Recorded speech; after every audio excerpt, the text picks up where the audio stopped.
All right, ladies and gentlemen, thank you for staying with us. You're watching 6 Stories at 6 this Saturday with me, Aina Mitra. Going straight to our first story, ladies and gentlemen. Senior Congress leader Digvijay Singh has now sparked whispers within the political corridors of the Congress party after he heaped praises for the BJP and RSS in a social media post. We'll tell you all about what the BJP has to say over Digvijay Singh's sudden remarks heaping praises for the RSS and the BJP. Take a look at this report. RSS का और Modi A week after he wrote to the leader of opposition Rahul Gandhi over the need to reforms within the party, Digvijay Singh has courted controversy yet again. The senior Congress leader now praised the organizational structure of the RSS and the BJP. The post came on a day when his party held a CWC meeting in Delhi. Singh shared an old photograph of PM Modi, crediting the RSS for enabling grassroots workers to rise to top leadership positions. He said his remarks were limited to organizational discipline and structure, not ideology. मैं संगठन का पक्षधर हूँ, RSS और मोदी जी का विरोधी हूँ। आपको गलत फहमी है। मैंने तारीफ की है संगठन की। मैं आरएसएस और मोदी जी का घोर विरोधी हूँ। The post triggered sharp reactions within Congress circles, with leaders questioning the timing and political messaging. The BJP, meanwhile, seized the opportunity to target the Congress leadership. मतलब राहुल गांधी जी पूरे देश में वोट चोरी करते हैं और दरअसल उनके संगठन की कमजोरी किस प्रकार से है ये खुद दिग्विजय सिंह बता रहे हैं और वो बताते भी हैं कि बीजेपी आरएसएस में किस प्रकार से संगठन मजबूत है और संगठन से कार्यकर्ता उठकर किस प्रकार से सबसे शीर्ष स्तर पर पहुंचता है। यही तो अंतर है कि कांग्रेस पार्टी परिवार आधारित पार्टी है और बीजेपी कार्यकर्ता आधारित पार्टी है। BJP MP Sudhanshu Trivedi also took aim at the Congress's power structure, calling it family-driven. Barack Obama ने अपनी किताब द प्रॉमिस लैंड में चैप्टर नंबर 24 में लिखा है, and I quote, Rahul Gandhi has a nervous uninformed quality about him as if he were a student who's done the coursework and was eager to impress the teacher but deep down lacked either the aptitude or the passion to master the subject. यानी वो एक ऐसे छात्र की तरह हैं जो अपने टीचर को प्रभावित करने की छटपटाहट में बहुत कुछ भाव भंगिमा तो दिखा रहा है पर वास्तविक ज्ञान और गंभीरता का उसमें अभाव है। The photograph shared by Singh dates back to 1996, taken during the swearing-in ceremony of former Gujarat Chief Minister Shankar Singh Waghela. Soon after, Digvijay said that praising organizational efficiency does not amount to endorsing political ideology. As the controversy continues, the episode has once again highlighted the Congress's internal sensitivities.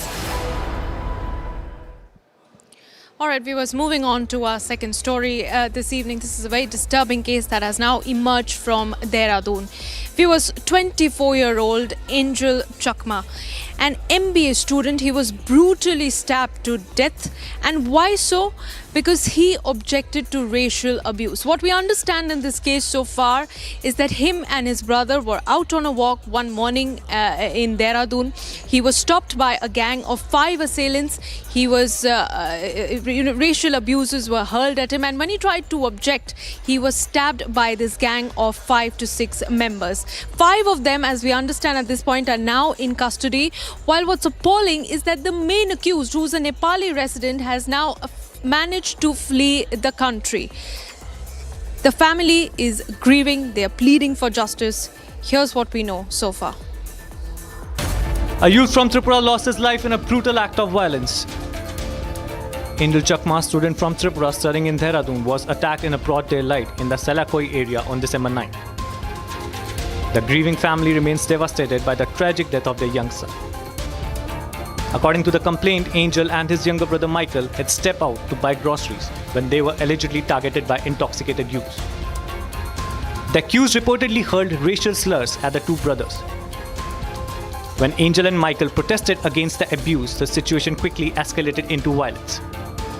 Sir, आपकी दुकान देख रहे हैं, 9 दिसंबर की बात थी और यही वो स्थान है जहां पर त्रिपुरा के छात्र के साथ 6 छात्रों ने मार पिटाई की थी। ये वो स्थान है जहां पर मैं आपको बताना चाह रहा हूं, इस स्थान पर त्रिपुरा के जो छात्र हैं उनके साथ जाति सूचकों का प्रयोग किया गया था। 6 लोगों ने उनके साथ मारपीट की थी। एंजल चकमा के साथ चाकू से लगातार उन पर वार किया गया था। इधर से आया यहाँ पे मतलब चाकू वाकू मार के वो फिर इधर चला गया वो। हाँ। कितने लोग थे? वो इतना मतलब हम लोग नहीं देखा, काम यहाँ पे कर रहे थे ना। काम कर रहे थे। हाँ। चाकू मारा था बाहर। हाँ, वो मतलब वहाँ पे खून मतलब बाद में पता चला ऐसे ऐसे हुआ है।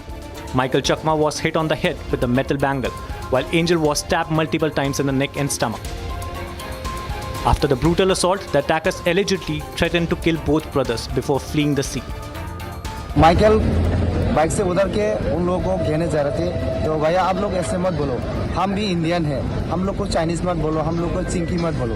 तो ऐसे कहने से डायरेक्ट अटैक कर दिया वो गुंडों ने माइकल को। तो माइकल को अटैक देख कर एंजल बाइक से उतर के गया, तो फिर से एंजल को वो लोग अटैक किया। अटैक करते करते ऐसा हुआ, बाद में चाकू छोड़ दिया एंजल को। Angel was rushed to the Graphic Era Hospital in critical condition and remained in the ICU for over 2 weeks. Police have so far arrested 5 accused in the case, all aged between 18 to 25 years. However, the main accused, Yagya Awasthi, is still absconding and the police say efforts are on to trace him. ये जो उसका गला जो है, गला में हमारा जो ये पहनते क्या बोले कराना क्या समथिंग है, उससे मारा, उसका पूरा खोला था। ये पूरा उसका गला का जो हड्डी है पूरा तोड़ दिया और इधर स्पाइनल कॉर्ड में पूरा इंजरी हो। हाँ, गला पूरा तोड़ दिया, इसके वजह से उसका शायद ब्रेन में भी खून जमा हो गया, इसलिए उसका बहुत मतलब दर्दनाक मौत हुआ, उसका बहुत पेन था। While the main accused remains at large, a grieving family awaits justice.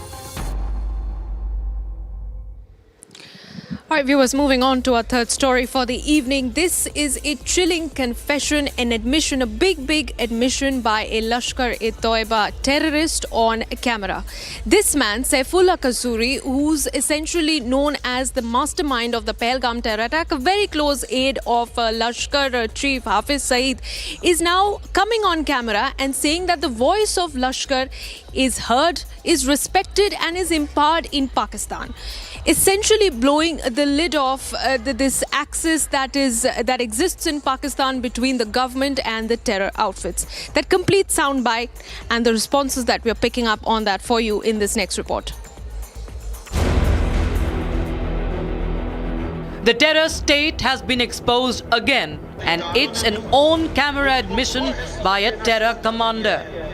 उनकी उस तरह बात सुनी जा रही है जिस तरह बलदियाती इलेक्शन के बाद चेयरमैन और वाइस चेयरमैन की सुनी। This is Saifullah Kasuri, top Lashkar terrorist, mastermind behind Pahalgam terror attack, linked to multiple cross-border terror attacks, putting out Pakistan's truth on record.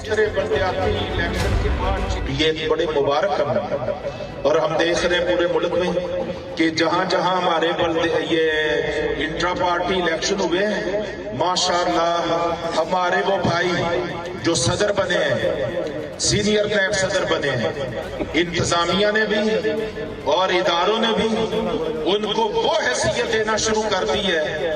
उनकी उस तरह बात सुनी जा रही है जिस तरह बलदियाती इलेक्शन के बाद चेयरमैन और वाइस चेयरमैन की सुनी जाती है। Kasuri is now admitting direct access to Pakistani state. A designated terror organization's commander claiming its leaders are heard and respected and treated like elected representatives in Pakistan. Kasuri went on to talk about a newly floated political wing of Lashkar-e-Toiba in Pakistan. Pakistan has never hidden its patronage of terror. This is just the latest proof. On the 11th of August, Republic had exposed Kasuri's deep ties with Pakistan military and intelligence. Kasuri is a close aide of Lashkar-e-Toiba chief Hafiz Saeed, who orchestrated the Pahalgam terror attack from Pakistan. He coordinated with the TRF, a proxy of Lashkar-e-Toiba. Intelligence reports reveal Kasuri planned the strikes over 2 months, making visits to Pakistani army camps. The terror groups in Pakistan continue to operate with political and institutional access. Viewers, moving on to Himachal Pradesh, where the Indira Gandhi Medical College saw massive turmoil this morning after the suspension of a resident doctor who was involved in a scuffle with a patient. His colleagues now, the colleagues of the doctor who has been suspended, have now launched an indefinite strike on the premises of the hospital, demanding the reinstatement of the job of their colleague. And what we understand at this point in time is that the services at the hospital have been reduced to just emergency demands and services. Complete turmoil, complete story for you in this next report. The Directorate of Medical Education and Research, Himachal Pradesh, has terminated senior resident Dr. Raghav Narula following a scuffle with a patient in the pulmonary ward earlier this week. The decision was based on a preliminary report filed by IGMC's Disciplinary Inquiry Committee and a subsequent state government fact-finding inquiry. Resident doctors at IGMC have expressed strong opposition to the termination, alleging that decision is one-sided and failing to consider the circumstances fully. On 22nd December, there was a scuffle which took place between a patient and a senior resident doctor in the premier institute of the state, that is the Indira Gandhi Medical Hospital and College. The deadlock between the patient and the doctors continues as the doctor's services has been terminated by the Chief Minister of Himachal Pradesh, Thakur Sukhwinder Singh Sukhu, after the inquiry report was being submitted. Now, doctors all across the state has gone for an indefinite strike. The Resident Doctors Association has announced an indefinite strike starting tomorrow, allowing only emergency services to continue. In this fight between the patients and the doctor, the patients are the main sufferers, as all across the state the doctors have gone for an indefinite strike. What they are demanding that an FIR should be registered against those persons who that day created ruckus inside the hospital. प्रदेश के माननीय मुख्यमंत्री जी ने उन पर कड़ी कार्यवाही करते हुए एक निर्णय लिया और उन्हें टर्मिनेट किया। और जहां तक उस घटनाक्रम की बात है, वो सभी ने देखा है कि केवल एक छोटी सी तू मैं के लिए, मतलब ईगो इसके लिए, क्योंकि आपने एक वीडियो वायरल देखा होगा जिसमें डॉक्टर ने पीड़ित को बार बार कहा है कि भाई क्या हो गया, तू मेरे से 4 ही साल बड़ा है। बात बड़ा या छोटा की नहीं है, बात है आत्मसम्मान की। वो चाहे डॉक्टर है, चाहे राजनेता है, चाहे कोई व्यवसायी है या चाहे कोई किसान है, हर एक व्यक्ति का एक आत्मसम्मान होता है और होना भी चाहिए। The doctors are demanding immediate revocation of the termination order and reinstatement of their colleague. Allegations of vandalism of government property have also emerged, and the doctors are demanding immediate legal action against the perpetrators. They also want an FIR lodged against individuals allegedly threatening Dr. Narula and compelling him to leave the country. The dispute has prompted calls for a comprehensive review of hospital security, including previously highlighted gaps in CCTV coverage.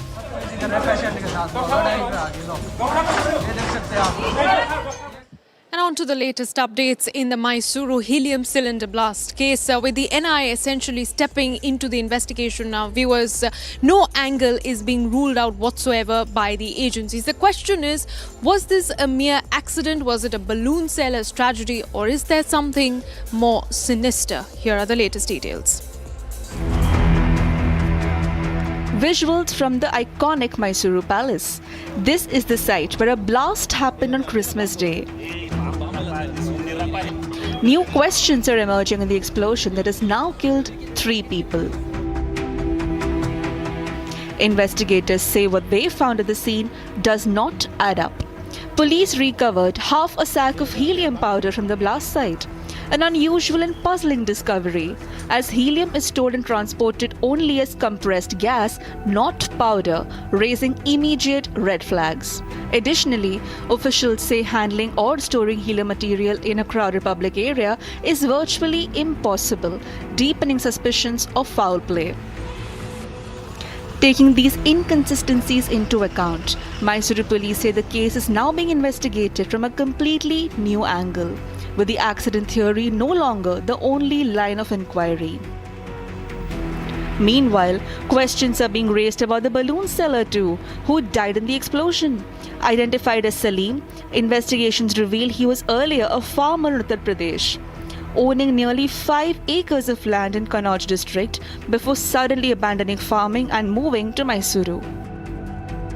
Police are probing why Salim abruptly left Uttar Pradesh, why he chose Mysuru, and why he entered the Mysuru palace premises earlier, where he was seen taking photographs inside the palace.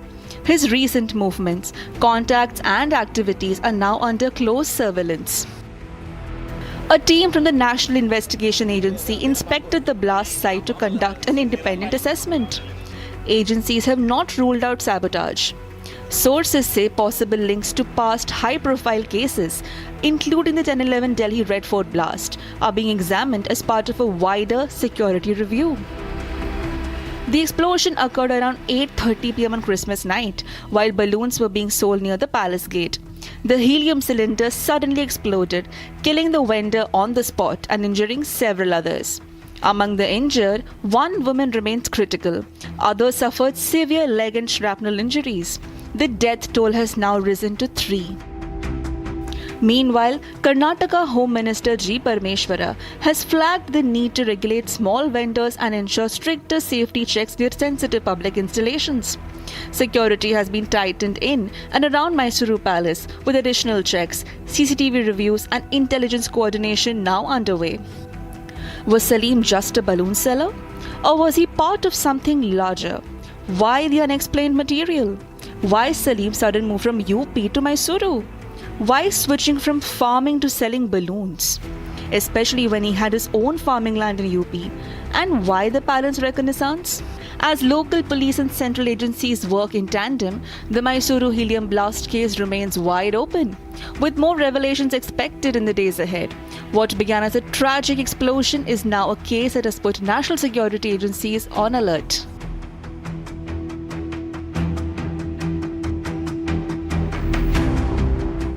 Okay, viewers, and finally on to some international news. The temporary truce that has been achieved between Thailand and Cambodia seemed to be hanging by a thread, because both nations, even as of this morning, exchanged a heated exchange of words, accusing the other of cross-border attacks, artillery strikes, and inflicting heavy mass casualties. Tracking the story very closely for you.